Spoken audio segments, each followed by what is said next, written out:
Major funding for these broadcasts is made possible by grants from New York Community Bank, Capital One Bank, Perfect Building Maintenance, Chase Commercial Term Lending, M&T Bank, Genova Burns. Additional support is provided by AKA Hotels, Corman Communities, Aerial Property Advisors, AVR Realty Company, Bank of America Merrill Lynch, Bank Leumi USA, Briarwood Organization, CBRE, Citizens Bank, Collins Building Services, Connect One Bank, CPEX Real Estate Services, Cushman & Wakefield, DDG, Dime Savings Bank of Williamsburg, Douglaston Development, Levine Builders, Fisher Brothers, First Nationwide Title Agency, Flushing Bank, Friedman, Handler Real Estate Organization, HAP Investments, Investors Bank, James D. Kuhn Real Estate Center at Syracuse University, Kilroy Architectural Windows, New York's Window Company, Madison Realty Capital, Matone Group, Mercantile Commerce Bank, Meridian Capital Group, New Banks, Optimum Window Manufacturing Corp., People's United Bank, Rosewood Realty Group, SJP Properties, Sterling National Bank, Stonehenge Partners, TD Bank, Terra CRG, The Continuum Company, The Moynihan Group, and These Friends.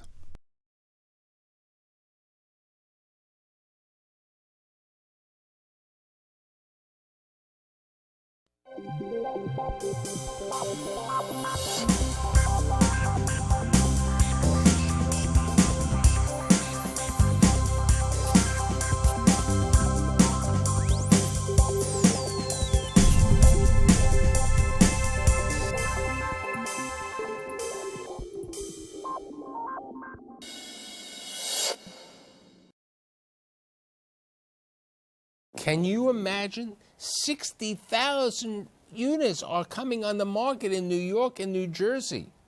Condomania, residential markets. What's going on? Who's financing them? Who's building them? Are they going to be successful or are they not going to be successful? Crystal Apple, tell me. So today I've assembled a conglomeration of builder, developer, and bankers to provide, and they're both on the separate sides, to provide their insight on the market. My guests today include Jeff Levine, who is the chairman and CEO of Douglaston Development Levine Builders, Michael Stern, who's the managing member of JDS, Bill Butler, who's the senior vice president at Citizens Bank, and last but definitely never least, Ben Stacks, who is the market manager for Greater New York for Capital One Bank. You've been around a couple of years. Michael's been a new kid in town for about the last 7-10 years. Can you believe the amount of units coming on the market in New York and New Jersey? Well, in my career, which spans almost 40 years now, I have not Good to seen... see you're older than me. You know that I'm not older than you. Thank you, Michael, very much. But having said that, I have never seen, as I mentioned to you earlier, there are 42,000 units permitted in New York City in the first 3 quarters of the year 2015. Part of that is due to the insanity of the upcoming regulatory changes in mandatory affordability that's been put forth by the mayor. Part of it by the 421A tax abatement expiration, which in fact is being caught up in the legislature between the city and the state and the unions and the real estate board. All of that has contributed to people rushing into the ground to get these units into this market before tax abatement goes away. That having been said, most of those units in the 5 boroughs, and many of them in Brooklyn, have been focused on the for sale market rather than the rental market, because as we all know, when you say where's the money coming from, the rental market is hard to achieve today because of the returns you can garner, and most of the equity money coming from the hedge funds and the private equity funds are focused on the higher returns that are promised but not necessarily delivered from the condominium market. So can you encapsulate your comment in short... In plain English? In plain English? Okay. I would not want to build a condominium into this market for all the tea in China. So before we go to the other developer who is building both ultra luxury, and rentals, I want to hear from the banks on a double perspective. Okay? Ben, you were saying to me before the beginning of the show that many of the banks who were going out there for condos have really dried up. What are you seeing in the market, and how is Capital One? I know you always are on a relationship. We are on a relationship basis, and for some time now we've been concerned about the trajectory of the market. But more recently we've been talking to some other banks and have found out that a lot of people are either full to their allocation or are nearly so. And so, out of 50 banks that say could do this in the market, it's either low double digits or maybe high single digits that are still willing to look at deals. And so, really, and this is just banks. We're not talking about private equity firms or outfits like that. I think there's still a lot of those firms out there that are looking to deploy money. And I think when you preface the word banks, it's important because, especially today, there are a lot of non-bank entities lending in a variety of things. Besides real estate, they're lending in corporate assets, smaller business loans, and everything. I mean, you just did a major transaction, which is going to be truly one of the iconic places in New York on the Steinway site. But you're building a limited number of units, and you have a non-bank bank doing the deal. Yeah, and I think the key to doing condominiums now, the difference between this cycle and last cycle, although we're starting to give some of that back, is the condominiums tend to be smaller. I mean, in the last cycle, you saw a lot of very large 500-unit condominiums like the Sheffield, as an example. You're really not seeing 400 and 500-unit condominiums like you did last cycle, which is good. Most of them are under 100 units, and as a matter of fact, most of them are under 50 units. But they're costing as much as the 400 or 500 unit ones. Yeah. Hard costs are certainly an issue, and hard costs are escalating sharply. Acquisition costs are really escalating sharply. And, as I was saying before the show, we're very comfortable with all the condominiums we're doing, primarily because we're in at a land basis that was not reflective of today's frenzy in the market. We have a very disciplined basis in everything we're in. In the Steinway transaction, we're in that land for something like $700 a foot with a prime Central Park view. Some of the more recent trades, you saw the Park Lane and some others, were well over $1,000 a foot, $1,500 a foot. We aren't in at that kind of a basis, so we're comfortable with where we are. But as far as who's providing the lending, I think with the new rules requiring a certain amount of true equity in the deals, conventional banks just can't compete on the larger transactions with a stepped-up land basis or some other consideration other than cash. And the other thing, you have developers deciding that a very complicated syndicate of, say, 5 banks who can't net hold more than $100 or $150 million apiece, that's an administrative nightmare. You can go to a single source, an insurance company, who will give you a more expensive deal, say 500 or 600 over LIBOR versus 300 or 400 over LIBOR, but it's a one-source clean execution without syndication risk. Now, Bill, you and I were talking the other day, some of the large deals in the West Side and the Hudson Yards are, both office and residential, are being out there, $500 million, $900 million. How do you see this with the syndicates? Because you've been dealing with some of these syndications that Michael was talking about. I think since 2007, 2008, there were a lot of syndicated deals where you had a major amount of players. We did the OHM, and we had probably a half dozen players there. I think there was a little bit of a distaste for that after 2008. Banks really didn't have any weight in the room when it came time for a workout, however manageable. So I think banks were trying to be a little more individual thereafter.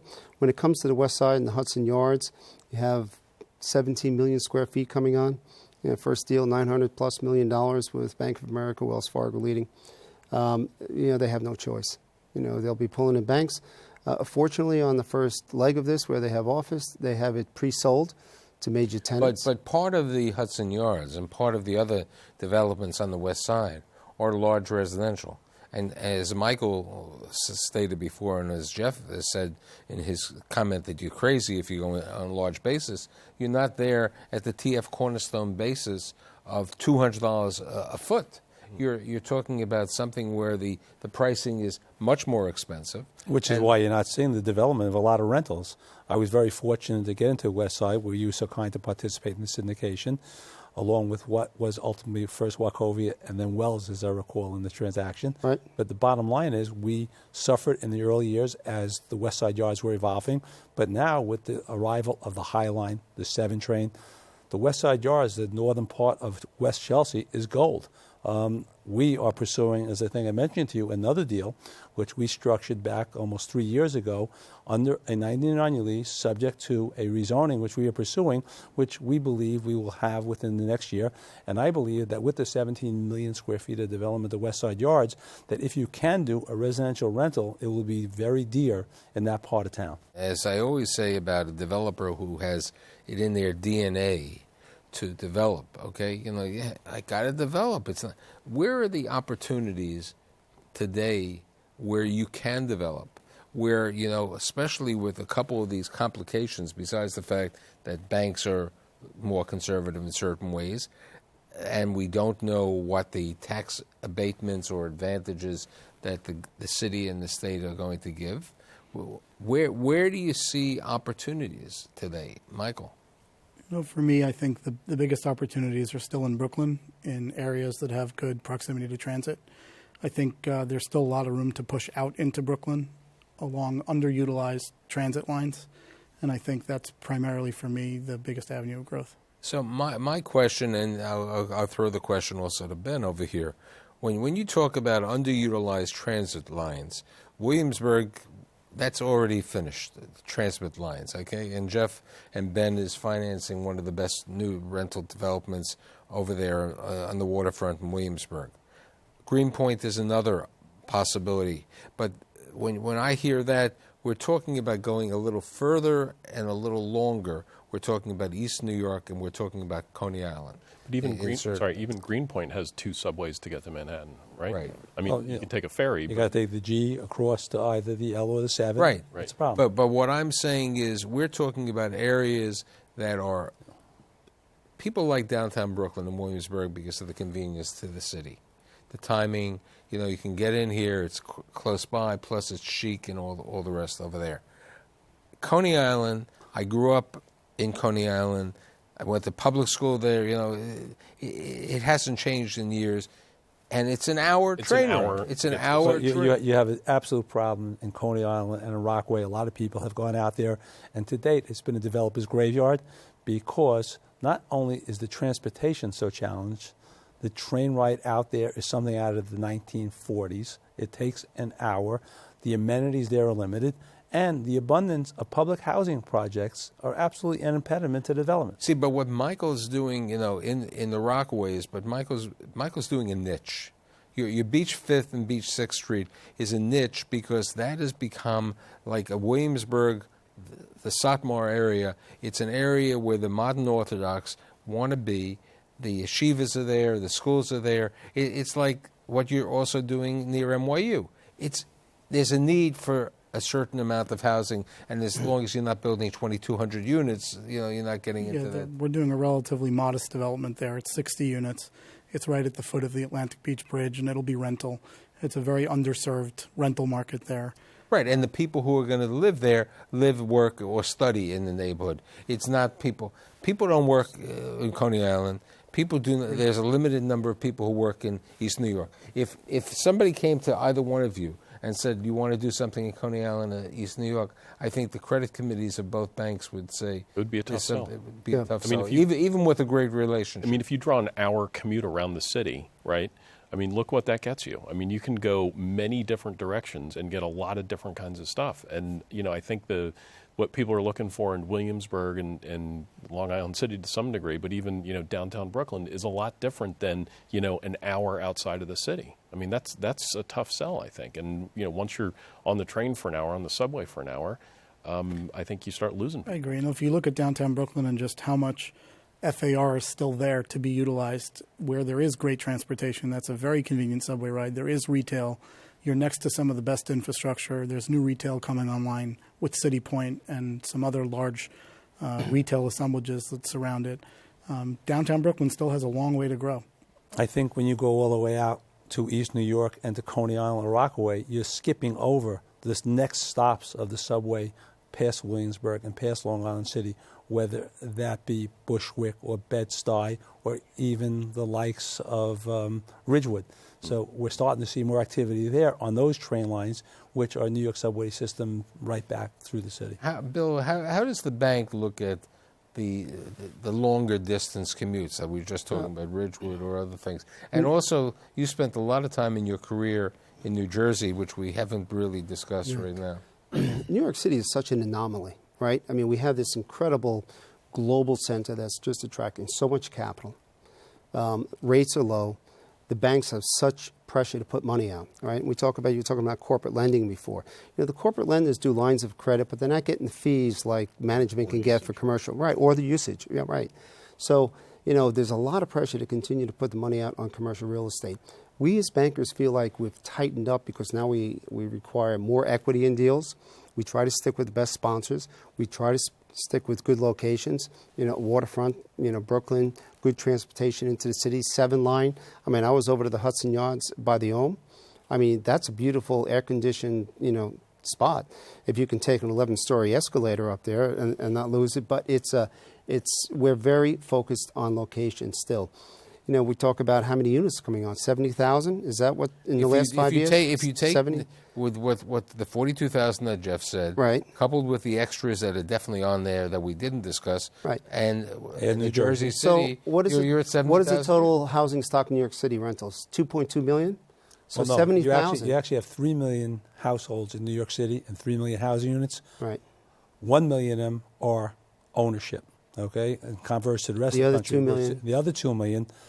Over 1 million, you got 200,000 of them are NYCHA Section 8 units, and 1 million of them are rent regulated. So the rent regulated units on the rental side are really kind of effectively off the market. Right. So basically, you have a pool of 1 million units to serve a growing population, which is now 8.5 million people. Right. So the rental market, if you can achieve product for the rental market in New York business areas, there's an overwhelming demand because many people, we don't talk about the fact that everybody's being priced out of that condominium market.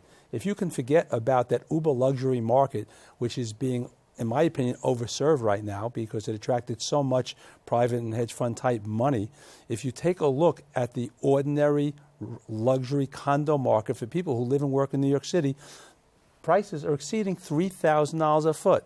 You need to earn in excess of $500,000 a year to stay within the formula of allocating less than a third, and most people in New York allocate a half of their revenue towards their shelter. You're getting the studio for. Well, do you know how many people? Do you know the numbers? Do you know how many residents, tax-paying residents of New York City, earn more than $500,000 a year? Do you know the number? It's 50,000 people living and working in New York earn more than $500,000 a year. So you only have a pool of 50,000 people who can even possibly afford to buy these units from our Which is natural discounting market. people with second homes who live primarily in other here, cities. I'd like to know. True. Yeah. I mean, you've done well on some of your, you know, the Walker and the Stellar and some of the other developments. Who are the buyers today? Okay, Jeff has the renters in his case. Okay, he knows the renters who are going to Williamsburg, who went to the Ohm, who over there. Who have been the buyers today? It's interesting. So first of all, every time we set out to try and figure out who the buyer is going to be, we're always wrong in the beginning. At Walker, it was primarily New Yorkers' primary residence, which we didn't think would necessarily be as prevalent. So it's about 80% primary residence. At Stella, it's probably 70%. So it's a lot more domestic primary resident than you'd think, but those aren't in the price realm of the 57th Street corridor and the buildings, the newer towers on Central Park, which many people think leans more heavily foreign. Although I think it's building by building as well, because if you look at 220 Central Park South, which not all the information is so easy to come by, but that building is pretty much all domestic. So that's sort of defying the... And you and I were talking a couple of months ago about there are a number of condo developments that other banks and other things are taking longer to sell than they should have been on the market before. Mm-hmm. So if those and these are developments which are pretty, are pretty close to completion or even completed, done, yeah. and they're not, They may have paid off their bank loan, or they're close to paying off their bank loan, but somebody's sitting there and holding them because they're not getting the number that they want. That's the developer's profit sitting there.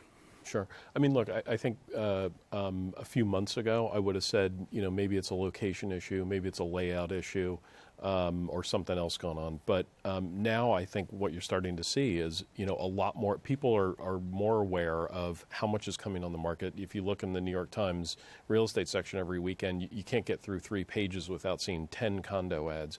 There's just a lot of stuff coming on the market, and I think it's tough to separate yourself. I think you reach, the New York Times Magazine, it was the healthcare institutions that were advertising, Cleveland Clinic, NYU, Presbyterian, that have been replaced by the condo ads. If you look at the magazines which were out at the beach this summer, the Hampton magazines or the others, I would say 40% of the ads were advertisements for future condos, not condos that are, some of them, they haven't even gone into the ground yet. You're saying the banks are holding back, and you're saying the private equity funds or the alternative lenders are out there. They are looking. If the stock market happened, we've had this ups and downs. What effect do you think that a crazy stock market and the Chinese world having an effect in China and the Russians leaving the market that you said in Florida will have on the New York City condo market? Jeff, and I think everyone says the rental market is here. That's not a question. There's a need. You'll rent it at a certain point. The question is, as Ben and I were talking, there are certain people who think that anything on the Upper West Side of a rental could go for any price. Mm-hmm. It could, but it depends on the absorption over there. Mm-hmm. So I think there's 2 ways of looking at it, and you can make a case either way. When there's, trouble in South America, this affects the Florida market a lot. So some people say when it's prosperous, there will be a lot of flight capital coming into the into the Florida market. And then the other argument to that is when they have problems and it's not prosperous, that accelerates the flight capital looking to get out. So I think in terms of Chinese capital in New York, which is a huge factor today, really for the last 2 years, it's been a huge factor. I'm less worried about what volatility does to the volume of flight capital. I'm more concerned about the Chinese government putting in some sort of control that prevents the money from flowing out. I think either way the money will come here looking for yield and stability from China unless the government of China intervenes and puts a stop to it. You bring out a very interesting point, which I failed to bring up, but I do want to bring up the question of the EB-5, the immigration money, which has come in here from the China. Of the 10,800 visas that were offered, I'd say 92% came from China.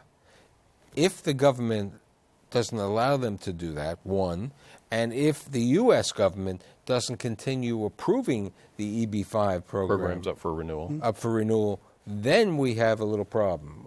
How do you, as a banker, both of you, look at these EB-5s? I know there have been a number of developments, nothing that you've done over there. Depends on who the developer is. We've done a few, but it's not a strategy that we, say we go after EB-5 money.